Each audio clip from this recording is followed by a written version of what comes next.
So today in this class I'm going to talk about verb in details অর্থাৎ ভার্বকে আমরা কিভাবে শিখতে পারি অর্থাৎ একদম প্র্যাকটিক্যালি আজকে আমি আপনাদের ভার্বের ব্যবহারটা দেখাবো।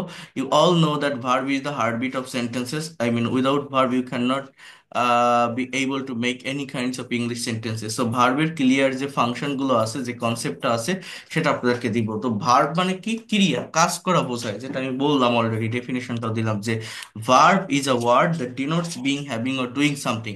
তো এই ভার্ব হচ্ছে প্রধানত দুই প্রকার, একটা হচ্ছে ফাইনাইট ভার্ব বা সমাপিকা ক্রিয়া, আর একটা হচ্ছে নন ফাইনাইট ভার্ব বা অসমাপিকা ক্রিয়া। এবার দেখেন এই ফাইনাইট ভার্ব আবার দুইটা। এক নম্বর হচ্ছে principal verb, PRINCIPL, principal verb. আর দুই নম্বর হচ্ছে আমার মূলত auxiliary verb, AUXILAR, auxiliary verb. কি বললাম? এই যে ফাইনাইট ভার্বটা আমি লিখলাম, এই ফাইনাইট ভার্ব আমার আবার দুই প্রকার, একটা হচ্ছে প্রিন্সিপাল ভার্ব, একটা হচ্ছে আমার অক্সিলারি ভার্ব। এই অক্সিলারি ভার্বের আবার দুইটা প্রকার আছে। একটা হচ্ছে প্রাইমারি অক্সিলারি, দেখেন প্রাইমারি অক্সিলারি, কথাটা বোঝেন, প্রাইমারি অক্সিলারি। আরেকটা হচ্ছে মডাল অক্সিলারি। কি বললাম?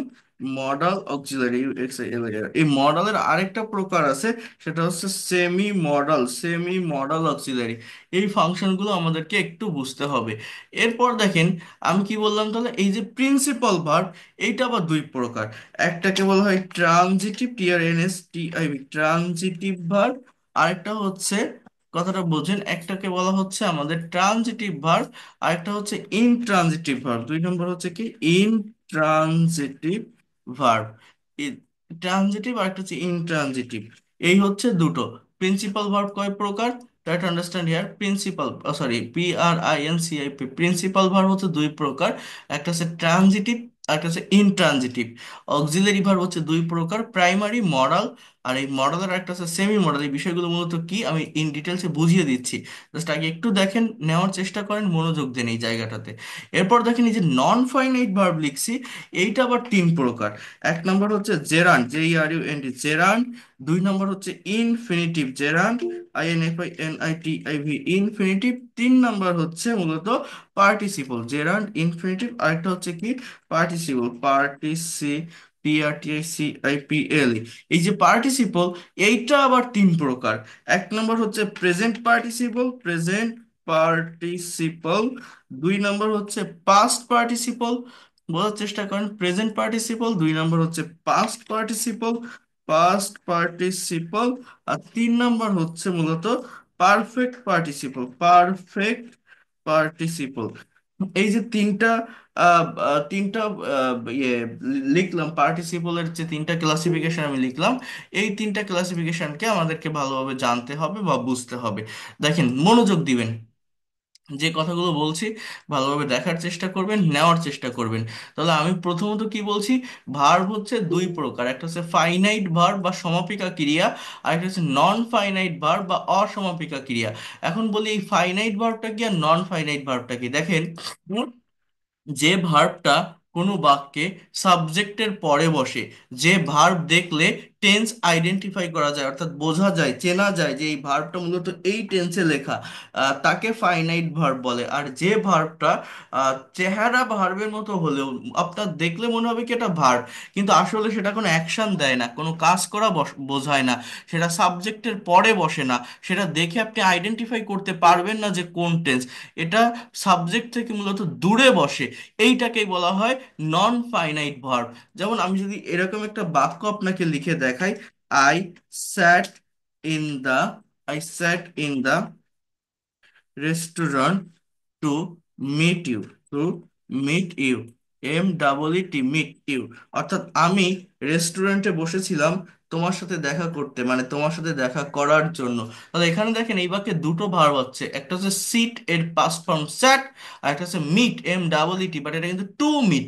মানে মিট মানে দেখা করা বা সাক্ষাৎ করা, টু মিট দেখা করতে বা সাক্ষাৎ করতে, টু প্লাস বিয়ন। তাহলে সিটের পাস্ট ফর্ম স্যাট, এটা পাস্ট ইনডিফিনিট টেন্স, অর্থাৎ সাবজেক্টের পরে যে ভার্বটা থাকে সেই ভার্বকেই ফাইনাইট ভার্ব বা প্রিন্সিপাল ভার্ব বলা হয়। এই পুরো বাক্যটা হচ্ছে পাস্ট ইনডিফিনিট টেন্সের একটা সেন্টেন্স। আর এই যে সাবজেক্ট থেকে দূরে এই যে মিট মানে দেখা করা বা সাক্ষাৎ করা, এর চেহারাটা ভার্বের মতো হলেও মূলত এটা ভার্ব না, এটাকে বলছে নন ফাইনাইট ভার্ব।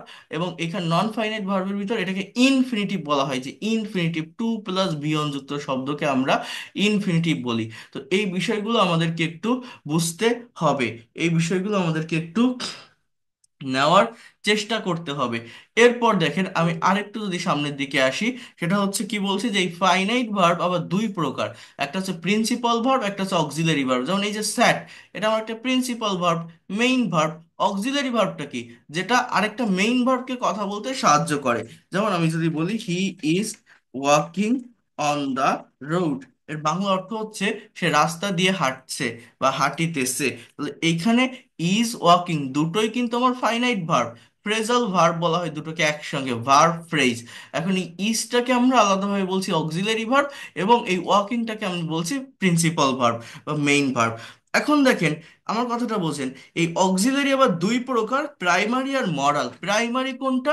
টেন্সের স্ট্রাকচারগুলো, যে অক্সিলারি ভার্বটা বসে, অ্যাম, is, are, was, are, have, has, had, do, does, did, এগুলোকে আমরা প্রাইমারি অক্সিলারি বলি। আর মডাল কোনটা? Can, could, may, might, shall, should, will, would. Semi modal কোনটা?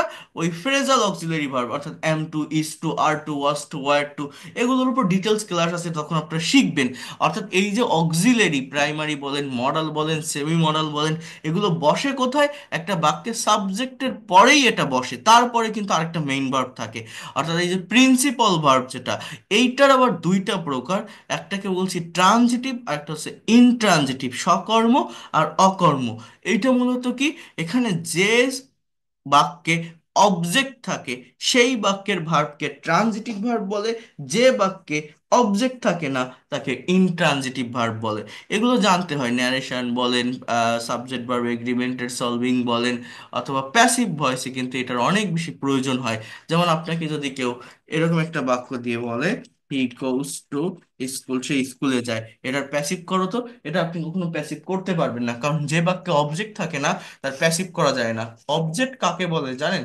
যে কোনো সেন্টেন্স বা বাক্যের ভার্বকে কি বা কাকে দ্বারা প্রশ্ন করলে অবজেক্ট পাওয়া যায়। হোয়াট এবং হুম, হোয়াট এবং হুম অবজেক্ট দুই প্রকার, একটা হচ্ছে ব্যক্তিবাচক বা ডাইরেক্ট অবজেক্ট, আর একটা হচ্ছে বস্তুবাচক, সরি, ব্যক্তিবাচক বা আহ, ব্যক্তিবাচক অবজেক্টকে ইনডাইরেক্ট অবজেক্ট বলে, আর একটা হচ্ছে বস্তুবাচক বা ডাইরেক্ট অবজেক্ট।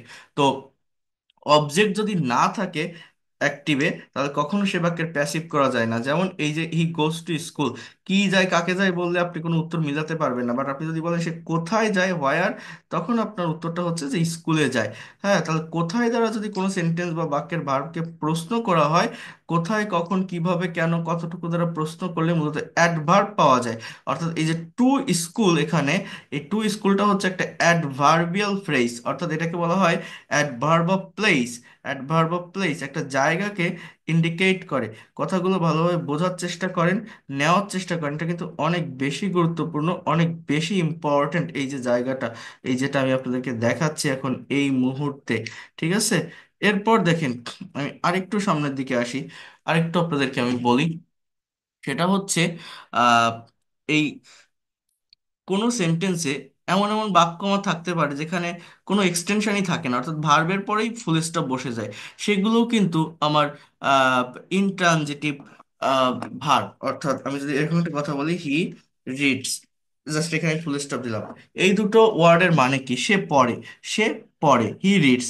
এইবার আমি মানে অনেকে এরকম বলে যে ওটাকে কি বলবো, অনেকে অনেকে এরকম বলে যে ভার্বের পরেই ফুল স্টপ বসলে সেই ধরনের ভার্বগুলোকে আমরা আহ ওটা কি বলে, ইনট্রানজিটিভ ভার্ব বলি। কিন্তু দেখেন, আমার ভার্বের পরে এক্সটেনশন থাকতে পারে, কিন্তু যদি সেটা অ্যাডভার্বিয়াল যুক্ত এক্সটেনশন হয়। অ্যাডভার্বিয়াল যুক্ত মানে কি? এই যে হি রিডস, এটাকে আমি ট্রানজিটিভও করতে পারি, এটাকে আমি ইনট্রানজিটিভও করতে পারি। যেমন আমি যদি এখানে আপনাকে এইভাবে কথাটা বলি যে he reads a book, he reads আ বুক, অর্থাৎ সে একটা বই পড়ে। হি রিডস আ বুক, এই রিডসটা এখন কিন্তু ট্রানজিটিভ ভার্ব হয়ে গেছে, কি পড়ে? বই পড়ে, অর্থাৎ অবজেক্ট আছে। কিন্তু আমি যদি বলি he reads in, he reads in the room, এর মানে হচ্ছে সে রুমে বই পড়ে। কোথায় পড়ে? রুমে। এই রিডস কিন্তু আমার ইনট্রানজিটিভই থেকে গেছে। কারণ এই ইন দ্য রুম কি অ্যাডভার্বিয়াল ফ্রেজ, অর্থাৎ অ্যাডভার্ব অফ প্লেস। এই জায়গাটা আপনাকে বুঝতে হবে। মানে অনেকে ভাবে কি যে ভার্বের পরে একটা কিছু থাকলেই সেটা হয়তো অবজেক্টই, বাট না। অবজেক্টটা আমাকে ফাইন্ড আউট করতে হবে, অবজেক্ট বের করতে হবে। এবং সেটা কিভাবে বের করতে পারি? কোনো সেন্টেন্স বা বাক্যের ভার্বকে কি বা কাকে দ্বারা প্রশ্ন করলেই আমরা মূলত অবজেক্টটা পাই। এই he reads in the room, আপনি কি দিয়ে প্রশ্ন করেন তো, কাকে দিয়ে প্রশ্ন করেন তো? কোনো কিছু আসবে? আসবে না। সে পড়ে, কি পড়ে, কাকে পড়ে, উত্তর মিলানো যায় না। কোথায় পড়ে, হোয়ার, কোথায়? সে তার রুমে পড়ে। কোথায় দিয়ে প্রশ্ন করলে আমরা অ্যাডভার্ব অফ প্লেস পাই, এটাকে বলে অ্যাডভার্বিয়াল ফ্রেজ। তো অ্যাডভার্ব থাকলে সেটা কখনো আমার ট্রানজিটিভ ভার্ব হবে না, এটাকে ইনট্রানজিটিভ বলে। তো এই গেল আমাদের মূলত ফাইনাইট ভার্বের পার্ট। আবারও বলছি, প্রথমত ফাইনাইট এবং নন ফাইনাইট ভার্বের পার্থক্য কি? ফাইনাইট হচ্ছে যেটা সাবজেক্টের পরে বসে, এমন কোনো ভার্ব যে ভার্ব সাবজেক্টের পরে বসে, যে ভার্বটা দেখলে টেন্স আইডেন্টিফাই করা যায়। আর নন ফাইনাইট ভার্ব হচ্ছে যেটা সাবজেক্ট থেকে দূরে বসে, দেখা যায় ভার্বের মতো কিন্তু কোনো অ্যাকশন দেয় না, টেন্স আইডেন্টিফাই করা যায় না। যেমন নন ফাইনাইট ভার্ব তিন প্রকার: জেরান্ড, ইনফিনিটিভ, পার্টিসিপল। আমি ইন ডিটেলসে বিষয়গুলোকে দেখাই। দেখেন, আমি যদি এরকম একটা ভার্ব লিখি, STEAL, স্টেল, কেউ বলতে পারেন আপনারা যে যে স্টিল, এই যে ভার্বটা, এই ভার্বের মূলত বাংলা অর্থটা কি? এই যে স্টিল যে ভার্বটা আমি লিখলাম, এটার বাংলা অর্থ কি কেউ বলতে পারেন? স্টিল মানে চুরি করা। এই একটা প্রত্যেকটা ভার্বের কয়টা ফর্ম থাকে? টোটাল পাঁচটা ফর্ম থাকে। এর পাস্ট ফর্ম কি? Steal, stole. এর পাস্ট পার্টিসিপল কি? STOL, stole. পাস্ট পার্টিসিপল কি? স্টোলেন। প্রেজেন্ট পার্টিসিপল বলেন। কি? স্টেলিং। এর বাংলা কি? এর বাংলা কি? এই ওয়ার্ডটার বাংলা কি? চুরি করা। চুরি চুরি করা। করা। তাহলে স্টেল মানে চুরি চুরি করা। করা। তাহলে as a part of speech এটা আমার একটা verb. As a part of speech এটা কি? একটা ভার্ব। এখন এই ভার্বের পাঁচটা ফর্ম আমি এখানে লিখলাম। এখন দেখেন, এইগুলো যদি আমি বাক্য তৈরি করি,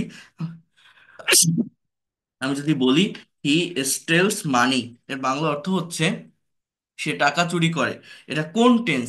প্রেজেন্ট ইনডিফিনিট টেন্স, সাবজেক্টের পর স্টেলস, ভার্বের প্রেজেন্ট ফর্ম। এটা এটা এটা এটা একটা অ্যাক্টিভের সেন্টেন্স। আমি যদি বলি he is S S S TEALIN, যে স্টেলিং মানি, এর বাংলা অর্থ হচ্ছে সে টাকা চুরি করছে, প্রেজেন্ট কন্টিনিউয়াস টেন্স।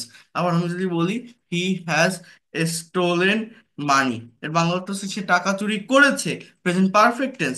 আবার আমি যদি এরকম একটা কথা বলি, হি স্টোল মানি, এর বাংলা অর্থ হচ্ছে সে টাকা চুরি করেছিল, পাস্ট ইনডিফিনিট টেন্স। অর্থাৎ আপনি যদি টেন্সের স্ট্রাকচারে নেন, তাহলে এই ভার্বগুলো দিয়ে, অর্থাৎ এই ভার্বগুলোকে মেইন ভার্ব হিসাবে রেখে যে কোনো ধরনের সেন্টেন্স আপনারা করতে পারবেন। অর্থাৎ প্রত্যেকটা টাইমিংয়ে আপনারা ইউজ করতে পারবেন, প্রত্যেকটা টেন্সে আপনারা ইউজ করতে পারবেন। কিন্তু দেখেন, এই একই ওয়ার্ড ভার্ব হিসাবে না বসে যখন নন ফাইনাইট ভার্ব হিসাবে বসে, তখন বিষয়টা কেমন হয়? যেমন আমি যদি আপনাদেরকে একটু বলি এই রকম ভাবে, যেমন STEALI, stealing money is a bad habit, এর বাংলা অর্থ হচ্ছে টাকা চুরি করা একটা খারাপ অভ্যাস। এই স্পেলিংটা এখানে একটা জেরান্ডের কাজ করে। অর্থাৎ নন ফাইনাইট ভার্ব জাস্ট স্থির একটা অবস্থায় থাকে, কাউকে ওইভাবে মডিফাই করে না। তো এটা as a part of speech একটা নাউন। স্টেলিং মানি একটা noun phrase, as a part of speech এটা নাউন। অর্থাৎ এই বিষয়টা আমাদেরকে বুঝতে হবে, এই বিষয়গুলো আমাদেরকে নেওয়ার চেষ্টা করতে হবে। আমি আবারও বলছি, মনোযোগ দিয়ে দেখবেন, বিষয়গুলোকে নেওয়ার চেষ্টা করবেন। তাহলে stealing money is a bad habit. আবার আমি যদি এইভাবে একটা সেন্টেন্স বলি যে I saw a boy, STEALIN, যে স্টেলিং মানি, এর বাংলা অর্থ হচ্ছে আমি একটা ছেলেকে টাকা চুরি করতে দেখেছিলাম। এটা পাস্ট ইনডিফিনিট টেন্স। এখানে আরেকটা ভার্ব আছে স্টেলিং, এটা দেখে অনেকেই বলতে পারে এটা তো কোনো কন্টিনিউয়াস টেন্স বা এটা ভার্ব, বাট এটা ভার্ব না। এর চেহারা ভার্বের মতো হলেও এটা কোনো অ্যাকশন দেয় না, কোনো কাজ করছে, এটা নন ফাইনাইট ভার্ব। এটা কোনো টেন্স হলে তো এর আগে অ্যাম, ইজ, আর, না হলে ওয়াজ, ওয়্যার, না হলে উইল বি, শ্যাল বি কিছু থাকতো, কোনো কিছু আছে। এই স্টেলিং দেখে আপনি বলতে পারবেন যেটা কোন কন্টিনিউয়াস, প্রেজেন্ট, পাস্ট না ফিউচার, বলতে পারবেন না। তার মানে এটা নন ফাইনাইট, এটা মূলত পাস্ট ইনডিফিনিট টেন্সের একটা সেন্টেন্স। সি এর পাস্ট ফর্ম স, এইটাই আমার মেইন ভার্ব। আর এটা কি আমার বাড়তি অংশ, অর্থাৎ এটা এখানে just present participle, just as a part of speech অ্যাজেক্টিভের কাজ করে। অ্যাজেক্টিভ কেন? অন্য আরেকটা নাউনকে মডিফাই করছে। কাকে? বয়কে, যে ছেলেটাকে কি অবস্থায় রেখেছিল? টাকা চুরি করতে করতে ছিল। আর এই ভার্ব প্লাস আইএনজির সঙ্গে টু প্লাস ভিয়নকে কম্পেয়ার করা যায়। যেমন stealing money is a good হ্যাবিটের পরিবর্তে আপনি এটাও বলতে পারেন যে to steal money is a, sorry, bad habit. To steal money is a bad habit. এখানেও I saw a boy, stealing money না বলে I saw a boy to steal, STEAL, steal money, এরকমও বলা যায়। আবার দেখেন আমার এটার যে আরেকটা ফর্ম, যেমন আমি এখানে একটা বাক্য লিখছি যে হি হ্যাজ স্টোলেন মানি, সে টাকা চুরি করছে। দেখেন এই বিষয়টা কেমন। আমি যদি এরকম একটা সেন্টেন্স বলি, police caught the thief, police caught the thief, অর্থাৎ পুলিশ চোরটাকে ধরেছিল উইথ স্টোলেন মানি। এর মানে হচ্ছে চুরি করা টাকা সহ পুলিশ চোরটাকে ধরেছিল। এই যে স্টোলেন, এটা বি3, ভার্বের past participle form. Have, has, had, will have এগুলোর পরে বসলে সেটা মেইন ভার্ব হিসেবে বসতে পারে।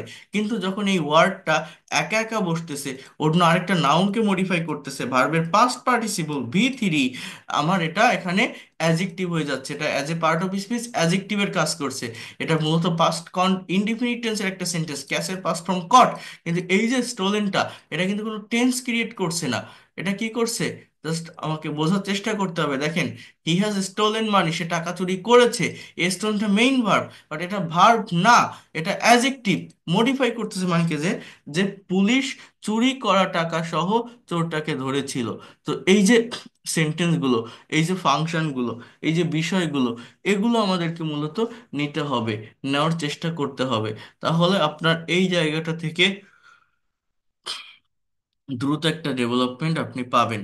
আমার কথা কি কেউ বুঝতে পেরেছেন? এই জায়গাগুলোতে যদি কারো কোনো সমস্যা থাকে আমাকে বলেন। জেরান্ড ইনফিনিটিভ পার্টিসিপল, এটা সম্পর্কে কনফিউশন আছে তাই না? আছে?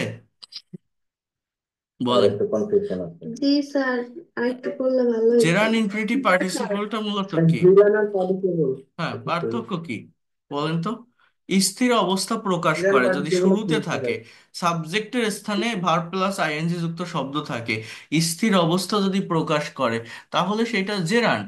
আর যদি সাবজেক্ট থেকে দূরে থাকে, স্থির অবস্থা যদি প্রকাশ করে, অর্থাৎ এখানে আপনাকে একটা বিষয় বুঝতে হবে, পার্টিসিপল মানে কি? অ্যাজেক্টিভ। অ্যাজেক্টিভ সবসময় কি করে? অন্য একটা ওয়ার্ডকে, অন্য একটা নাউনকে মডিফাই করে। কিন্তু জেরান্ড যেটা, সেটা কিন্তু নাউন বা নাউন ফ্রেজ যাই বলে না কেন, সেটা অন্য কাউকে মডিফাই করে না, অন্য কারোর জন্য বসে না। এই জিনিসটা আমাকে একটু বুঝতে হবে। যেমন আমি যদি এরকম একটা সেন্টেন্স বলি যে walking is is a good exercise, good exercise, এই ওয়াকিংটা হচ্ছে এখানে নাউন। ওয়াকিংটা কি? নাউন। অর্থাৎ এটা কিন্তু একটা জেরান্ড, সাবজেক্টের স্থানে আছে, এরপরে ভার্ব আছে।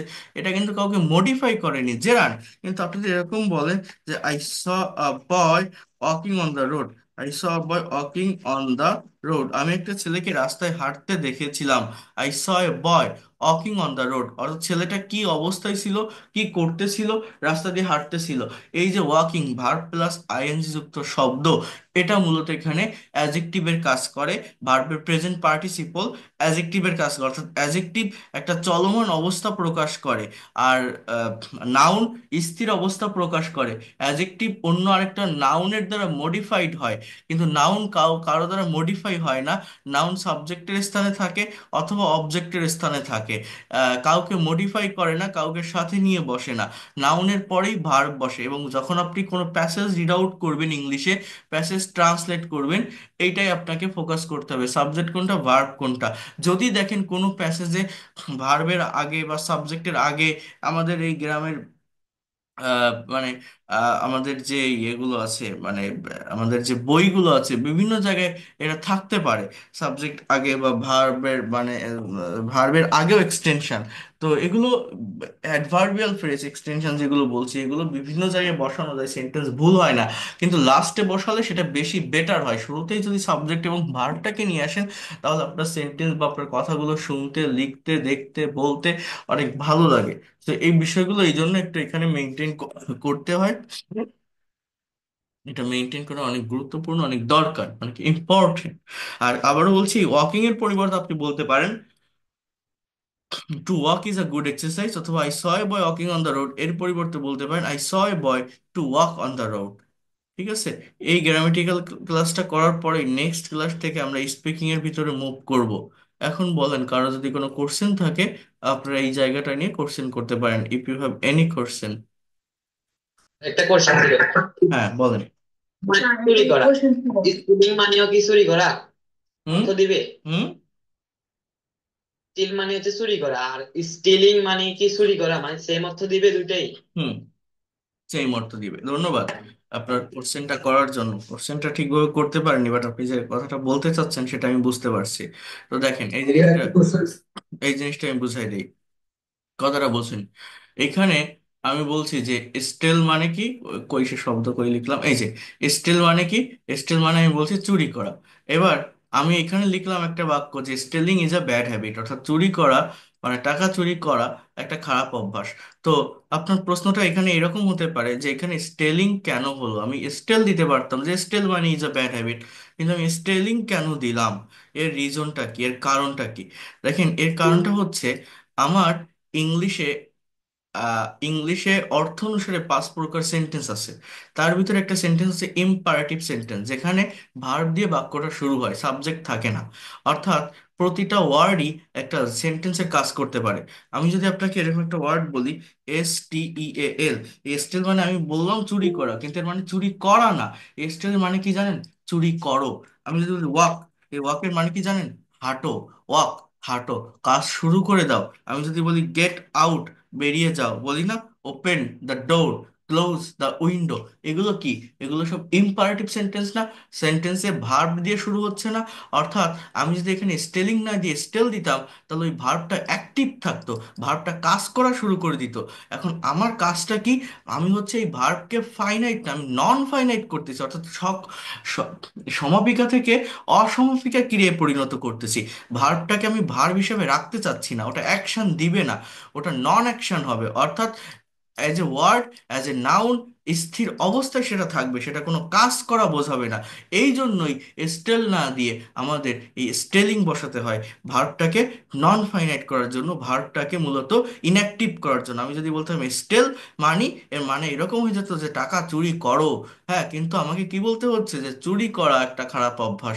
তো আমাকে এটাকে নন ফাইনাইট করতে হচ্ছে, ভার্বটাকে ইনঅ্যাক্টিভ করতে হচ্ছে। তাহলে বুঝতে পারছেন আমি কি বললাম? আমি যদি শুধু ভার্বটাকে বসাই, তাহলে কাজ করা শুরু করে দেয়, ওটা অ্যাক্টিভ থাকে। আমাকে ওটা অ্যাক্টিভ রাখলে হবে না। বোঝেন? কিছু সহজ বাংলায় বলছি, এইভাবে কেউ বোঝাবে না, এত সহজে কেউ বলবে না। স্যার, বুঝতে পারছেন? ভাইয়া, স্যার বলতেছি যে হচ্ছে স্টেল এবং হচ্ছে স্টেলিং, হুম। দুইটার অর্থ হচ্ছে যখন আমরা স্টেলিং করতেছি, মানে আইএনজি যুক্ত করছি ভার্বের বেস ফর্মের সাথে, তখন তো এটা জিরান হয়ে যাচ্ছে এবং ওটার অর্থ ওটা তখন তো নাউনের মতো কাজ করতেছে। হুম। তখন তো শুধু চুরি হবে, চুরি করা তো হবে না স্যার। চুরি করাই বসাতে হবে, কেন হবে না? এটা কি ধরনের কথা? এইগুলো নিয়ে কনফিউশনের কিছুই নাই। দেখেন, বোঝার চেষ্টা করেন বিষয়টা, ভালোভাবে বোঝেন আমি কি বলছি। যে এই যে ওয়ার্ডটা, পৃথিবীর সমস্ত ওয়ার্ডই হচ্ছে noun, as a part of speech সমস্ত ওয়ার্ডই হচ্ছে নাউন। আমরা অন্যান্য পার্ট অফ স্পিচ কখন ইউজ করি? যখন মানে আমরা পার্ট অফ স্পিচগুলোকে আইডেন্টিফাই করি কিভাবে? এটা ডেফিনেশন এবং অবস্থানের উপর ডিপেন্ড করে।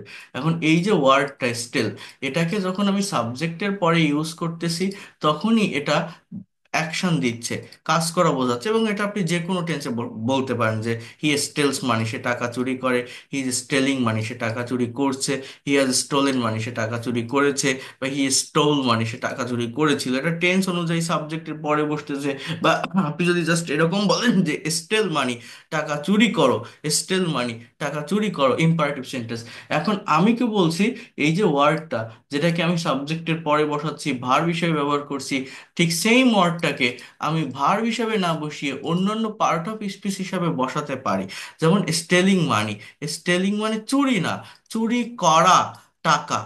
টাকা চুরি করা, বাংলাটা এরকম, টাকা চুরি করা একটা খারাপ অভ্যাস। তাহলে এই যে টাকা চুরি করা, এই টাকা চুরি করা বিষয়টা আমার কি স্থির অবস্থায় থাকতেছে, অর্থাৎ জাস্ট একটা সাবজেক্টে টাচ করতেছে, এই জন্য এটাকে আমি নাউন বলছি।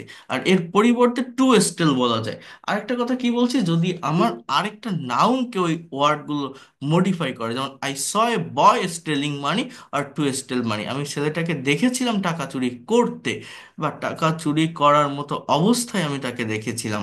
ঠিক আছে, the police caught the thief with stolen money, police চোরটাকে চুরি করা টাকা সহ ধরেছিল। এই যে স্টোলেন ভার্বের পাস্ট পার্টিসিপল ফর্ম মানিকে মডিফাই করছে, এটাকে বলে পারফেক্ট পার্টি, মানে past participle. Non finite verb এই স্টোলেন কখন বসতে পারে, যদি সাবজেক্টের পরে have, has, had, will have থাকে, তাহলে এটা বসানো যেতে পারে। বাট এইখানে কিন্তু have, has, had, will have না, এখানে আমার অ্যাজেক্টিভ হিসাবে বসতেছে, মানে কি মডিফাই করতেছে, নন ফাইনাইট ভার্ব হিসাবে আমার এখানে কিন্তু এটা বসতেছে। তো এই বিষয়টা আমাকে বুঝতে হবে, কট হচ্ছে এখানে মেইন ভার্ব। আবার দেখেন, আমি কিন্তু এই কথাটাকে এভাবেও বলতে পারি, এই দেখেন এই সেন্টেন্স দেখছেন, এই যে VNG having plus V three, having stolen money, হ্যাঁ, the thief, T H I F, the thief run away. কি বললাম দেখেন, বলছি যে হ্যাভিং স্টোলেন মানে এই যে হ্যাভিং প্লাস ভি থ্রি যুক্ত শব্দ, একটা ফ্রেজাল ওয়ার্ড, এই যে একটা ফ্রেজ, এটা হচ্ছে একটা কাজ করেই আর একটা কাজ করা বোঝায়। অর্থাৎ হ্যাভিং স্টোলেন মানি বাংলা অর্থ হচ্ছে কি, যে টাকা চুরি আপনার করেই, স্ক্রিন দেখাচ্ছে। কেন দেখা যাবে না, হ্যাভিং স্টোলেন মানি, টাকা চুরি করেই দ্য থিপ রান অ্যাওয়ে, চোরটা দৌড়ে পালালো। হ্যাভিং স্টোলেন মানি, টাকা চুরি করেই দ্য থিপ রান অ্যাওয়ে, চোরটা দৌড়ে পালালো। কেউ কি আমার কথাটা বুঝতে পারছেন আমি কি বললাম? এটাকে বলে having plus sir, V three, perfect participle. অর্থাৎ একই ওয়ার্ড আপনি ভার্ব হিসাবে ব্যবহার করতে পারছেন, এবং ভার্ব হিসাবে সেটাকে আপনি যে কোনো টেন্সে আপনি নিতে পারছেন। আবার সেম ওয়ার্ডগুলোকে ভার্ব হিসাবে না বসিয়ে নাউন বা অ্যাজেক্টিভ হিসেবে আপনি বসাতে পারছেন, তখন সেটাকে আমরা বলছি মূলত নন ফাইনাইট ভার্ব। বাট আমাকে বুঝতে হবে যে অ্যাজেক্টিভ কোনটা, নাউন কোনটা।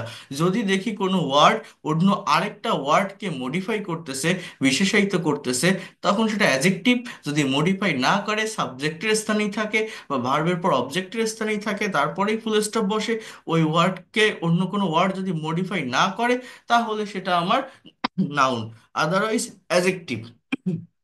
এই বিষয়গুলো আমাকে একটু বুঝতে হবে।